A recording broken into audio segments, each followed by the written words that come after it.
पर ॿुधी छॾ ज़रदारी ऐं ॿुधी छॾ बिलावल ज़रदारी तव्हांजा ॾींहं ॻणिजी चुका आहिनि। अॼु जेको हुन असलम जरवार जूतो उछलाए आयो आहे ऐं अॼु जेका मुट जी थेली तव्हांजे गाॾीअ जे मथां थी अची किरे ऐं अॼु जेको लियारीअ में तव्हां ते पथराव थिए थो ऐं अॼु जेको तव्हांजा रस्ता रोके सिंध जा नौजवान तव्हांजे गाॾियुनि जे शीशनि ते मुकूं हणनि था, उहो ऐलान आहे। ऐं तूं जेको हाणे एक्शन कंट्रोल लिस्ट ते आई ऐं तुंहिंजी गिरफ़्तारी जेका जल्द अंतरित थियणी आहे ऐं जेके करप्ट वज़ीर 18 खां 23 तारीख़ जे विच में गिरफ़्तार थियण वारा आहिनि से ॿुधी छॾियो त कर्ज़ लहंदो, कर्ज़ व्याज सूदो लाहींदा सिंधी व्याज सूदो कर्ज़ लाहींदा।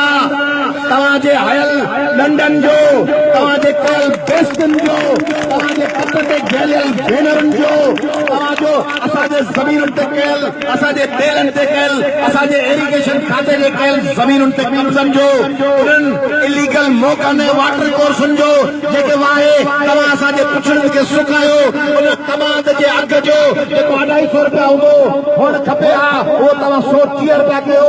उन कर्ज़ जे बारदाने जो जेको तव्हां लुटी आहे, उन मेरिट जो जेके तव्हां तबाह कयो, उन्हनि दाख़िलाउनि जो जेके तव्हां सेल्फ फाइनेंस जे नाले में 50-50 लख रुपयनि में ग़रीबनि जी बेइज़ती कई, उन्हनि लाइ तालीम खसे वरिती, उन्हनि नौकरियुनि जो जेके तव्हां विकियूं, उन्हनि पब्लिक सर्विस कमीशन जे नौकरियुनि जो जिन लाइ मथां लिस्टूं आयूं, उन्हनि फोटू स्टेट जे अरबे रुपए जे ख़र्च जो जेके सिंधी नौजवान फोटू स्टेट करे नौकरियुनि लाइ भोकींदा रहिया ऐं तव्हां उहे फोटू स्टेट वारियूं दरख़्वास्तूं सेक्रेटरीट जे ॿाहिरां किचरनि जे ढेरनि ते उछलाईंदा रहिया। ॿुधाए छॾियो सिंधियो, ज़रदारी खे ॿुधाए छॾियो त हाणे माफ़ी न मिलंदी, हाणे पलान थींदो। हाणे छा थींदो? हाणे छा थींदो? 25 जुलाई ते छा थींदो? 25 जुलाई ते छा थींदो? पलान थींदो। ज़रदारी अॻूणनि पोयनि समूरनि ॾोहनि जो पलान थींदो ऐं तोसां पलान खां पोइ असीं सिंध खे तालीम ॾींदासीं, असीं सिंध खे रोज़गार ॾींदासीं, असीं सिंध खे रोशनी ॾींदासीं, असीं सिंध खे अमुन ॾींदासीं, असीं सिंध खे बराबरी ॾींदासीं।